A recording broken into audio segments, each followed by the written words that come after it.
Right, so we are back with the Raid series, episode 66. Now, it's been a little while.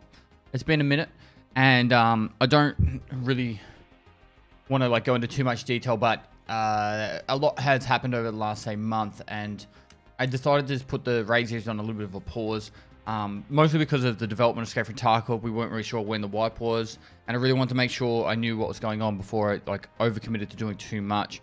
I did say there was going to be 10 episodes left, but instead, there's only 5. Now, the next 5 episodes, including this one, there will be 5 maps, and each of those maps are going to go in considerably geared, and from there, I'm going to have a special guest, a member from the team, and we're going to watch it over and commentate the entire thing, what my thought pattern is, what they think I should have done differently, and they're going to critique the things I do, the mistakes I made, and the fun things in between. The episodes will range between half an hour and an hour. I'm going to set up some loadouts. They're going to be pretty geared, and it's just going to be the finale on how we're going to finish up the Raid series. Now, if you've gotten to this point, thank you so much for watching for so long. If you haven't subscribed by now, that would be great. I'm going to be doing a full second season of the Raid series when the next wipe happens, but pretty much for the next 5 days, you're going to get one Raid episode on a different map. Multiple raids most likely, unless one of them is really long, and different member of the team commentating with me. So it's kind of like those movies when you get the recording of the person afterwards talking about what's going on. So that's pretty much the next episode, and let's crack straight into it. So the first loadout I'm going to go is a AKS-74N. It's nothing too special with the LZSH. It's just some of the gear that I already had, and we're going to go into factory and there we go. I'm also taking the sick case because with the factory key, and it's giving us plenty of room for dog tags. So let's see if we can collect some tags. Oh my god, insuring with therapists? You savage. Yeah, because I don't actually play this account every day. So today, guys, I've got Veritas with me for the factory run-through of the last 5 episodes. How you going, Veritas? Doing good, buddy. How are you? Good. So, it's going to be an interesting experience. I've never done something like this before, so had someone critique me whilst I'm listening. But it should be fun. I picked you for Factory because I thought you play Factory probably more than anyone else in the team. I'm more of an aggressive playing style. Look at me just sitting there, sipping on my tea. Looking handsome, looking handsome. I think I'm just reading Reddit or some shit right now, waiting to get into a raid. Oh, really? Yeah. How would you subject yourself to such sadness and depression for something as glorious is the word I was looking for, glorious and happy as a factory run. Do you still use AKs this late in a wipe? I mean, I use whatever. There's to me, AKs and M4s and HKs and Vals, they all feel the same to me at the end of the day. As long as you can get that first shot on the head. Yeah, I mean, a bullet on the head, it drops them in one anyway. It's like you're no matter what you're using, as long as you're using either the top tier ammo or 1 or 2 tiers below that, then you're gonna be dropping people super fast. Look at this map. I just need to quickly. Yeah. So all my raid series has actually pop-up maps for every time I spawn, and also where I die or extract from, and also a full map of where I went in the map as well. So. Oh god, drop pre-popping the meds. Yeah. The meta boy. So for these last ones, I wanted to go pretty sweaty, so I was going to pre-med. It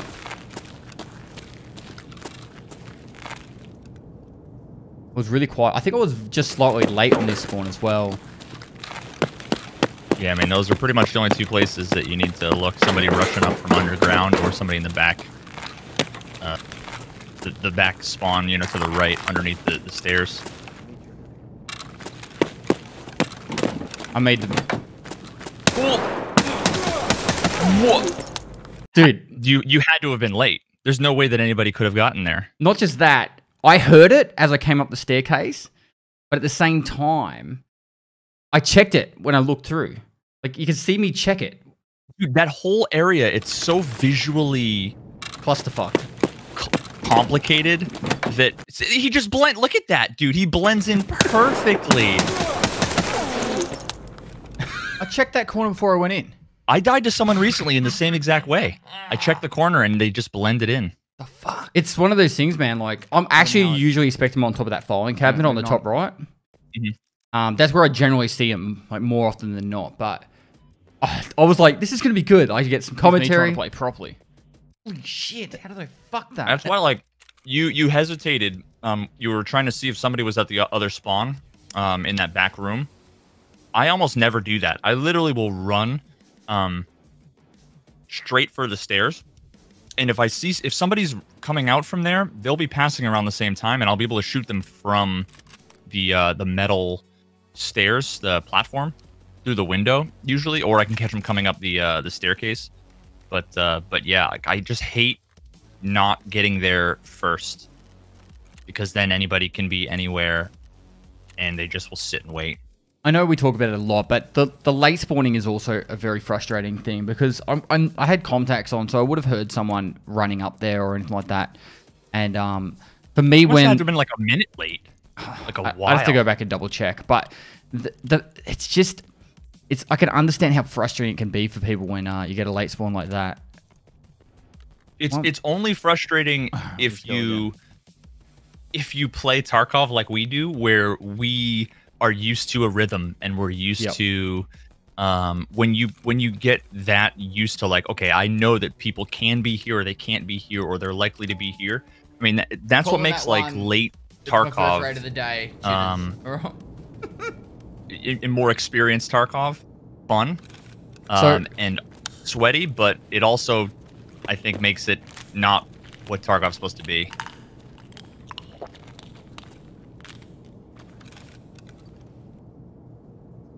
Actually, can't remember this one now.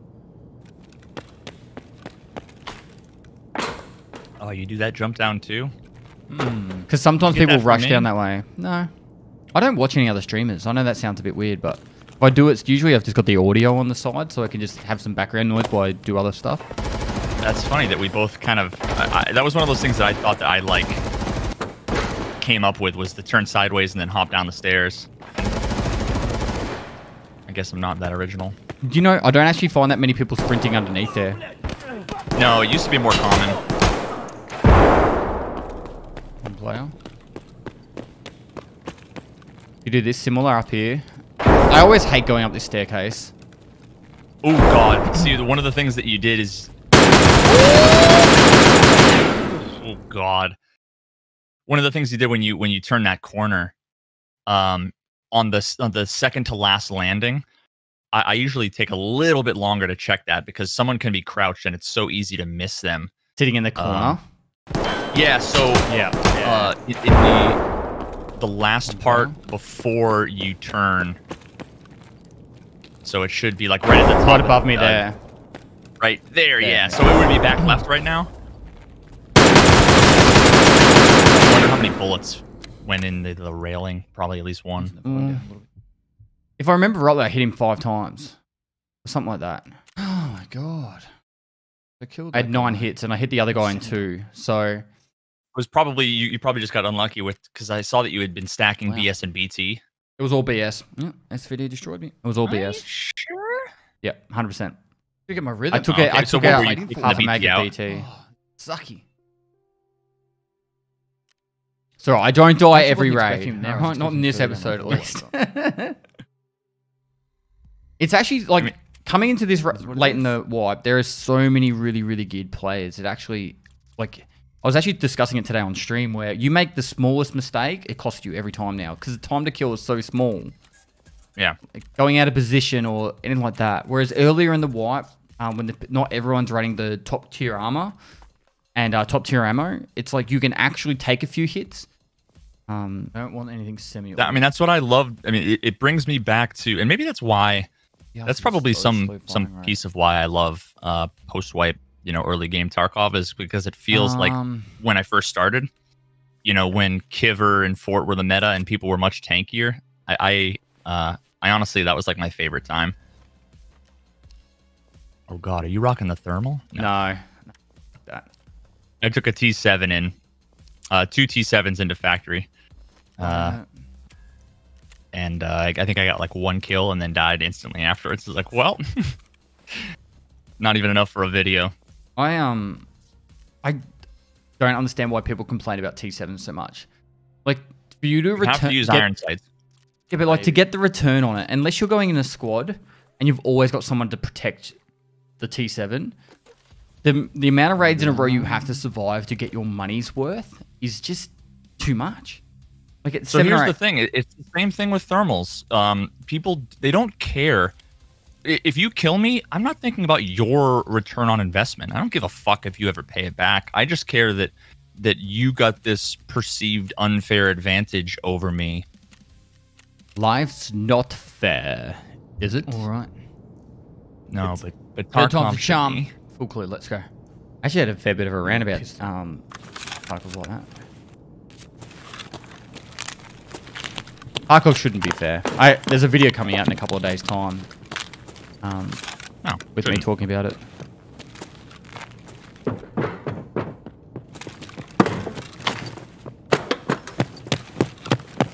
Yeah, so you just being behind is the thing that I avoid. Because now you don't run know if he's straight below. in. If he's above, yeah, I would want to be the first one there. Because then you're waiting for them, they're not waiting Maybe for you you. run over the line.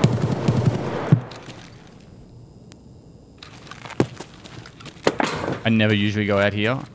I get really nervous out on that platform. I don't spend much time out there ever. No, it's just too many angles and everything blends in.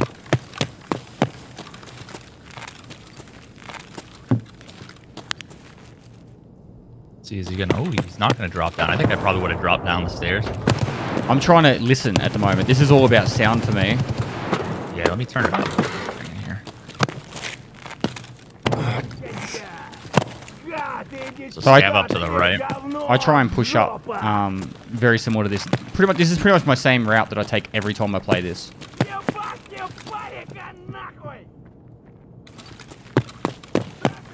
I find myself going prone actually on corners a lot more often.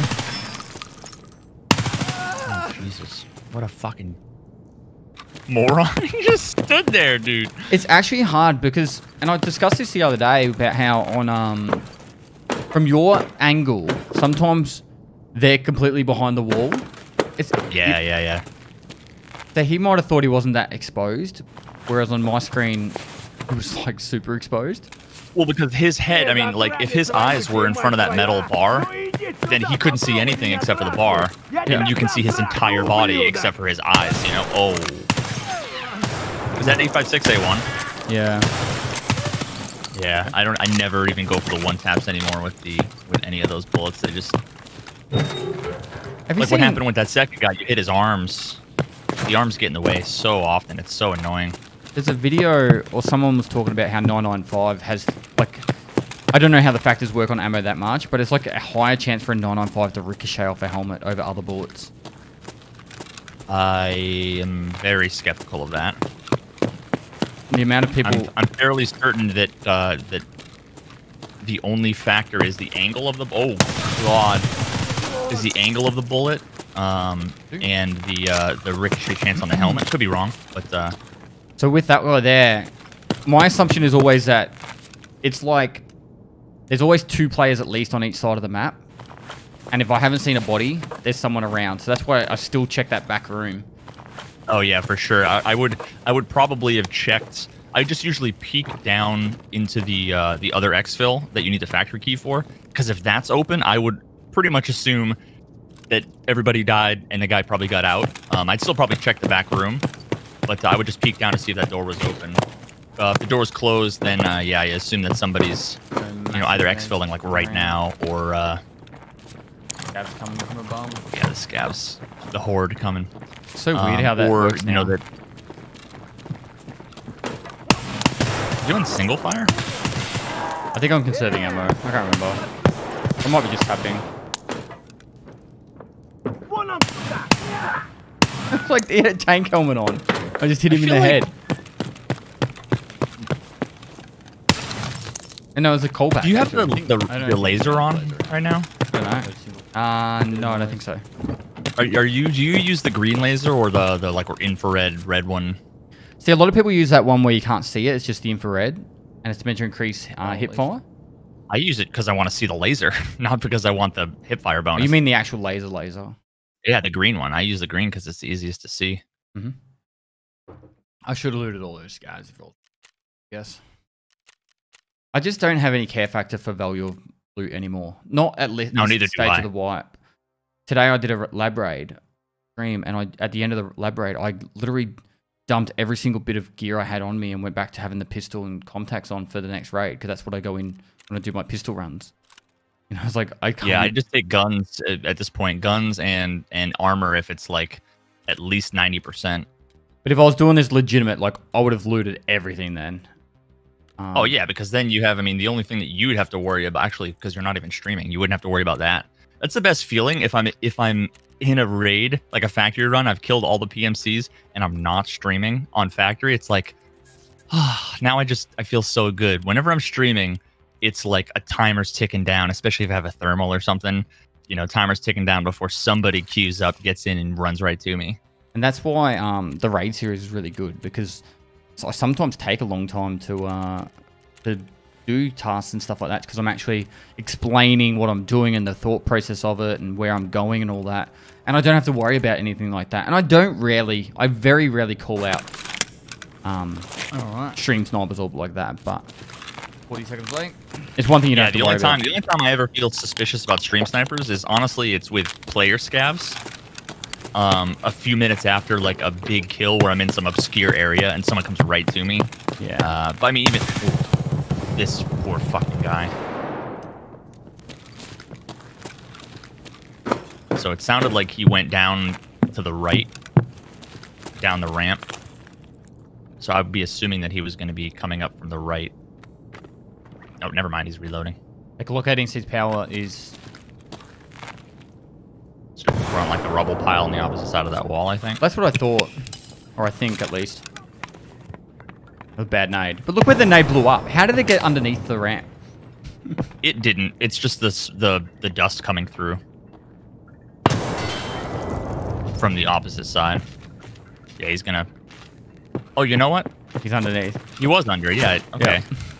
I didn't want to, like, you know, change your decision. But see, that's the same thing I thought. I thought he was on the rubble underneath. And that's why I went to throw the nade over. See, like, this is a scenario where I would go prone. Yeah. I'm actually learning to do that more. And it's not like because I want a drop shot. Like, that's not the whole point. That's not the point of it. The point is that there's no recoil, that you're a smaller target, and that they're going to peek into you, so they're going to have peeker's advantage. Oh, God. What are you doing, brother? I don't know. I'll block ADC. Oh, she's on a PPSH. Oh, my God. You would have been literally... There's no way he could have killed you. No. Would have taken him 4.5 years. You're in a Glock ADC. But yeah, maybe so... I'm just delusional with the new headphones. So what I was saying was, like, if I find that somebody's like peeking an angle, people are jiggle peeking, like the equalizer is I just go prone, because then they know I'm prone, and then they have to make the decision. Okay, I know where he is. Am I gonna peek out? So you're gambling that, I mean, you know where they're gonna peek out from, because everybody always peeks the same exact position. Yep. It's you can just have your crosshair there, and all you have to do is click when they peek out before they're able to peek, figure out where you are, and put their crosshair on you. In my opinion, it's way easier to be the prone one, even with peeker's advantage. That's the way that you beat peeker's advantage for me, long distances. You still do that. You know what? I haven't done that in so long. The like open one door, run to the other, open the other one kind of thing. Dude, it works so well. I still get people all the time with it. It's such a coin flip for me. I do that really often. So I'll peek, let them do their big burst, and then just as soon as the burst goes over, I'll re-peek. And the amount of times I see people overcommit their shooting, like they don't wait. Like, you could just leave 5 rounds in the gun. Just leave 5 rounds. Yeah. It's funny you said that, because I was going to say what my strat was for the opposite thing. A lot of times what I'll do, especially if I have a 60-round mag, is if you lay down like 20 to 40 bullets in that range, and then you stop shooting, wait 1 second, and then start shooting again, they'll almost always peek into your pre-fire because they assume you're out of ammo. Yep. Nah, that's so you just a strategy I use too. Stop. and then yeah, so many people will just be like, oh, I've got him, because it takes you know, a few hundred milliseconds for you to decide, okay, I'm going to peek, let me peek, and in that period of time, you know, you're already laying down bullets at head level. So at this stage, like, if I really wanted to hunt down that other player, there was still the player on the other side of the map hiding somewhere, but it was obvious that he wasn't very keen to commit. If he was a juicy boy, he would have chased you already, you know, you would have been involved. Yeah.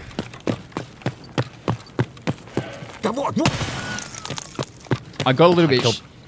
So there's two things that are happening right here. So one, I died the first 2 raids, and I wanted to actually get a good raid off, and which I had, you know, the previous one, obviously. But also, these are brand new headphones, so I'm still trying to understand all the new sounds that come through the headphones. Oh, yeah. Which is no excuse, really, but it does make a difference when I'm used to really bassy headphones. I just had the Corsair Virtuosos, now I've got the Beyerdynamics DT9090 1990 Pros, and you just got to get used to the oh, okay, yeah, so he did leave. You just got to get used to the stereo field. They're all equally, in my opinion, in my experience, all equally good at figuring out, you know, where things are. They're just different, you know, they're just different scales. It's like different sensitivities. There's no best one. You just have to get used to. Correct. It's really just different trebles and different basses. Oh, so cool. You annotate where you went. Is that like a heat map? Yeah. So it's the path I take, and I have every kill in it, and also if I pick up a quest item, I also have that pop up. And that's the kind of shit that they need to put in the game. Like you get details like that, but times 1,000 in Valorant. After the game, I mean, you can see every single map, you know, every single flash you threw, where you threw it, how many people you flashbanged. Like, that would be so cool to have. Is that post game? Post game, yeah. And yeah, so like your career. You see, there's no replay yet. They're gonna have a replay mode, but yeah, just being able to see like, oh, okay, I threw 15 flashes and only 2 of them worked. Like, wow, okay, maybe I need to rethink how I did that. You know, getting actual real feedback is cool. That's pretty cool. Do you not now? Were you unable to repair that, or oh yeah, 39 out of 40? Yeah, I delete so I many. didn't know if you fell for the Reddit post where that guy said, you know, here's how to fix the cracked face shield, the face shield bug, but it wasn't even a bug. He spent all this time doing this thing to fix something that wasn't even a problem, and he got like 5 bajillion upvotes. Have you been getting stutters still? I've only played once since, actually, it was the day that you raided me. I played like 4 raids, and I didn't get a single stutter. I heard you got like none all day. 2 days straight without a stutter, and then today I had 2. That's pretty fucking sick. Hopefully, well, I mean, I guess hopefully. Things always feel better after like a wipe and stuff. I hope it's not just gonna like get back to normal, you know, get back to bad. I hope it's permanent, but that's a really good fucking track record. I want to know what this noise is here. I ran some polls today, and 44% of people haven't experienced a stutter since the patch. With a shotgun, I think it was. Which is a massive improvement where everyone would have said 100% beforehand.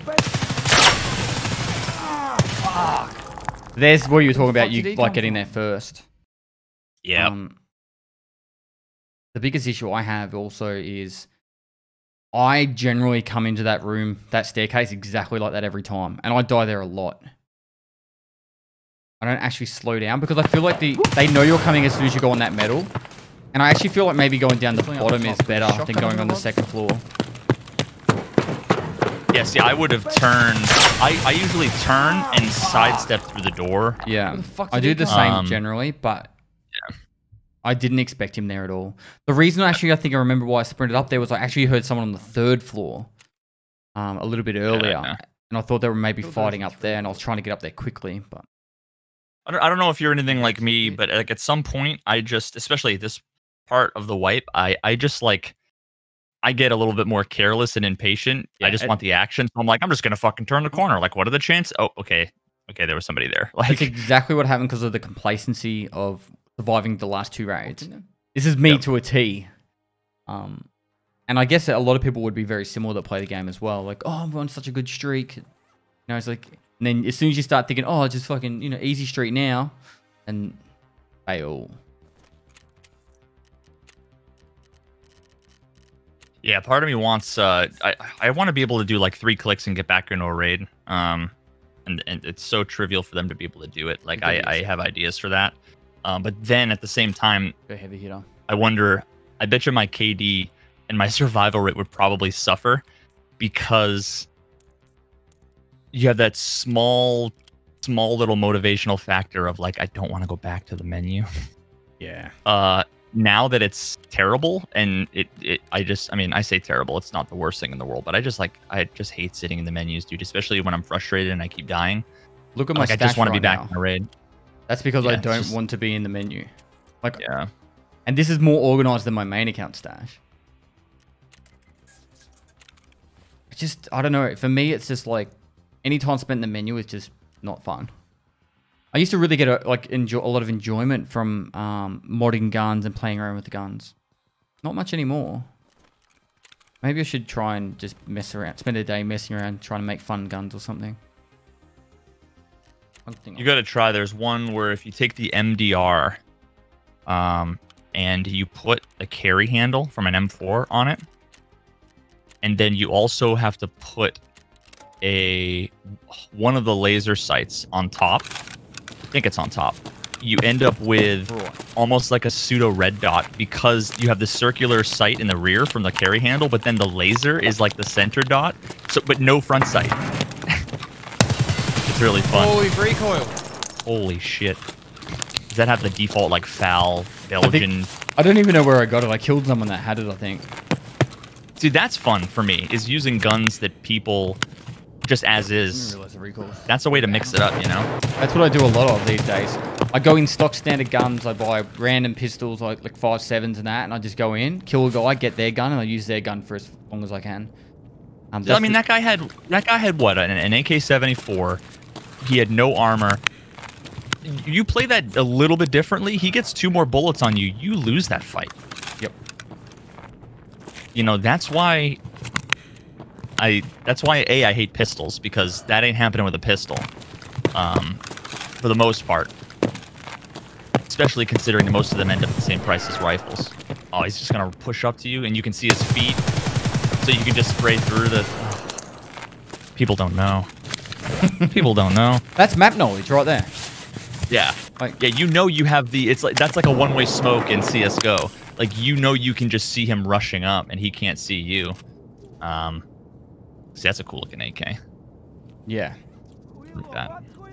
It's not meta, but it's just cool looking. It's functional. It's a bit of fun.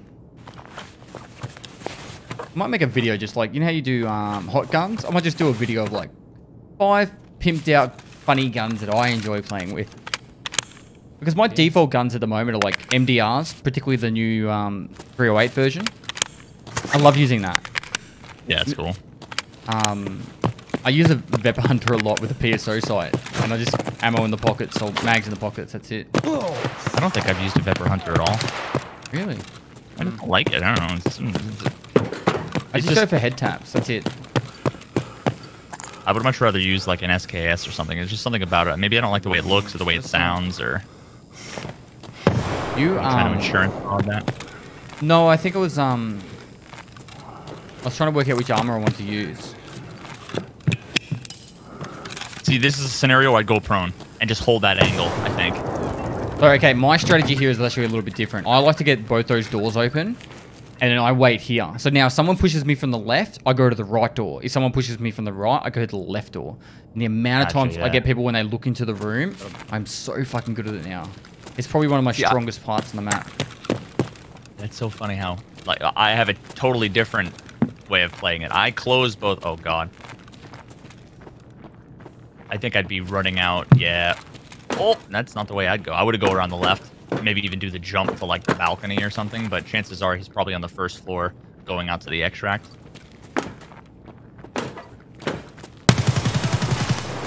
I knew he went outside. I was trying to figure out which door he went out of and then where he was headed. Like, he heard you, too. But that was just, yeah. Vertical audio playing its part. Delayed break. It's because I've got low level skills. That would normally happen. Oh, yeah, true. but the way that I play factory, the safe room is I'll close both doors and I'll stand so that I can see the door on the right underneath the desk. So then, that crunchy noise is actually long. if they open the door and they try to do the cheeky thing, you'll see them open the door, and you have like 2 seconds of like their feet coming in before they're a threat to you, coming through the other door. Otherwise, you know that they're going to push that door. You know what I mean? So it just gives you like more time. My issue with that strategy, man, is if they got a squad, you've got nowhere to move. They can open both doors. They can, you know, when you have both doors open, you can actually play based off what movement's going around. So you know how there's that crunchy glass noise that's at the end of the hallway? Yeah, that's up to the right. Yeah, so that for me, as soon as I hear that, I position so I can see their legs. The second I can see their legs, I take a shot at them. So they're instantly like, oh shit, what do I do? And I pop out the other doorway and shoot them. I'm so consistent with it. I don't really ever have any issues with that. See, I find if they open the door, then they like, how often do you go in there and fight somebody and they run out of the other door? Like, I just feel like that doesn't happen. So I'm pretty successful, or at least it feels like I'm pretty successful, where if they were to open the door on the right and then run to the left, I could actually run to the right door out into the hallway, and then now they're trapped and we just like switch places. Now, if they have a squad holding outside, then I guess I'm screwed, but like, who plays like that? Like, nobody has like a tactical, like, I'm going to hold long. Smoke the corner, open the door, hold it, cover me now. They would be like, I'm going to go in the left door, I'm going to go in the right door, 3, 2, 1, you know? Yeah. So I'd much rather not have the doors open, because then they can just bum rush you and you have no way to respond. And this is the beautiful thing, is you can play it however you want because of that reason. You know, like this is the beauty of Tarkov, that a lot of people think there's only one way, or, you know, there's so many ways to play Tarkov to your advantage. Yeah, mine will work 70% of the time, and yours will work 70% of the time, and there's like overlap between different. You know, scenarios. We could face the same people, and mine might be better than yours in one scenario. They might be no different. You know, in other scenarios, yours might be better, and that's why I kind of have never been a fan of like hindsight gaming in Tarkov. Oh, you should have done this, or you should have done that, because like there's an infinite number of factors that can affect what can happen. You really shouldn't be like super upset or dwell on a decision that you made, because if you had made that decision, it's very likely that you also could have failed, and then you would have wished that you did the thing that you did, which you now know in hindsight caused you to fail. You know what I mean? So it's just like, you have limited information. The best players know how to extract as much information as possible. It's like poker.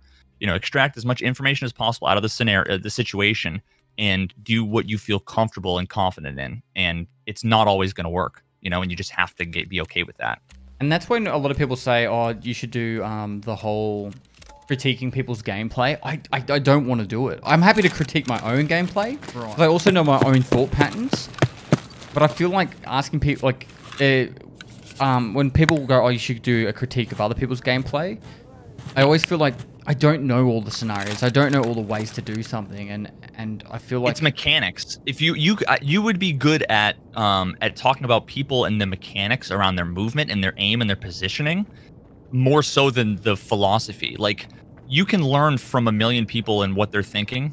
There's something to learn from everything, and you can't really critique someone's instincts and their history, but you can critique people when they walk into a room backwards, or they don't check an angle, or you know what I mean? Like, those are things that you could actually critique. The mechanics. Placement, there's heaps of things, but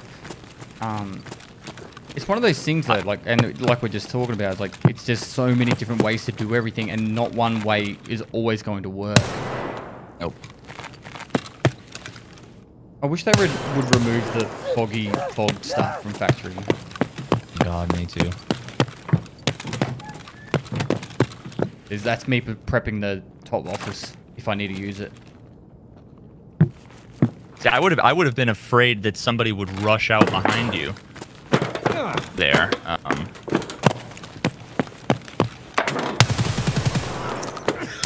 Oh. Saved. If he was geared, I would have been dead. But yeah. people just blend. I don't. I probably ran a little bit too fast, but because everything is green and gray and yellow. And this is where people use reshade and NVIDIA filters, and I don't blame them because they want to get that extra advantage and that. But for me, it's just one of those. It's not even. I don't even like to say it like to get the extra advantage. It's like, to me, it's not to get the advantage. It's so that like I'm not looking at an oil painting. Yeah, I agree. Like watercolors, you know, it's not to get it. I don't do it to get an advantage. I do it because it's just. I just feel like I've got Vaseline on my glasses, you know? And I want to, like, rub my eyes. But it is an advantage at the end of the day. Yeah, but you're not doing it... I guess maybe I'm just being pedantic, but, like... Oh, my God. What the fuck? I didn't even know where he came from. He was probably behind the dumpster. I'm going to do the old Veritas move here. Oh. Yeah. He's never going to expect when they jump down. He's going to expect you to either be standing there holding the angle or to be running away with your back turned or to be at the corner holding the angle. Yep. Nobody expects you to be fucking prone in the middle of the thing.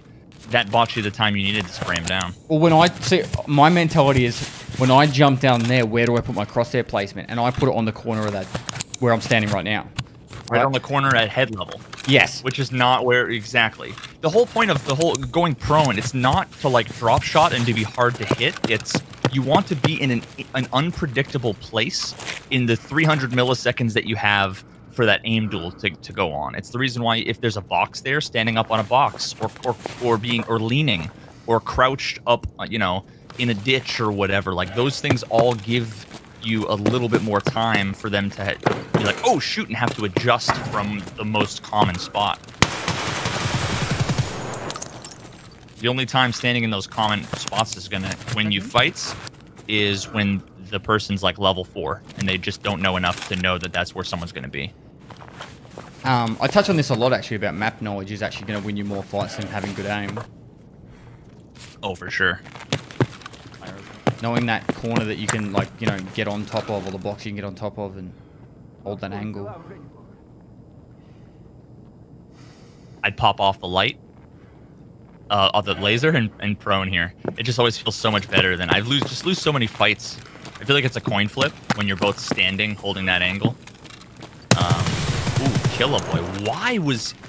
Yeah. See, that always baffles my mind when somebody's rocking like top tier stuff and you haven't heard him.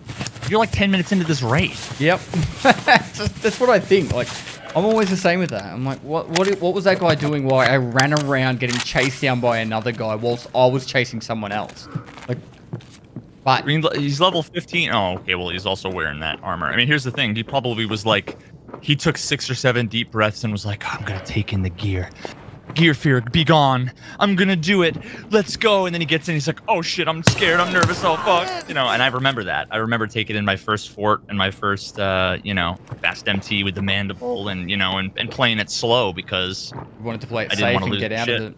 Yeah, I totally get it, man. And it's not a new player-friendly game. It's so brutal when you first start out. And I talk about it quite often as well. Is that the best way to get over gear fear is to know how to make money. So then that way when you die, it's like, well, at least I can, you know, replenish the gear loss. Yep. Also not overextending your budget, but that's, you know, a whole nother story. Yeah. Well, that one is the last raid, Veritas. So, thanks so much for hanging out and talking about this. Hopefully, someone else out there gained something from it. Shocking. Yeah, hell yeah, man. This is awesome. You have to have you back again. This is super interesting. I actually might just have a random raid episode every now and then where I might have someone just talk over it. I'll get them all. Totally. I'm down. Hit me up anytime, buddy. That was awesome. All right, guys, if you haven't checked out Veritas, I'll have a link down below for his YouTube and his Twitch channel, but I'll let myself do my usual outro for the video. But Veritas, thank you so much again, and we'll talk soon. See you later. Well, that is it for the factory runs of episode 66. Next episode, we'll probably go customs. I'm not sure. We'll have to wait and see. But yeah, hopefully you enjoyed whoever was commentating with this on this one with me. It was bit of fun. Got some good raids. The start was fucking shocking, but we'll blame that to not being warmed up. Those were my first 2 raids of the day. Actually, my first 2 raids in the last 4 days. Took 3 or 4 days off streaming and content creation just to rest up my neck and that. But you know, it was good. I had a lot of fun, and we'll get into another one. So guys, thanks for watching this episode. If you liked it, give it a thumbs up, subscribe for future content. Do stream at Twitch every day of the week, so go and link below, give me a follow over there. Got any Tarkov questions, feel free to hit me on the live stream or down in the comments below. And lastly, I'll see you next time.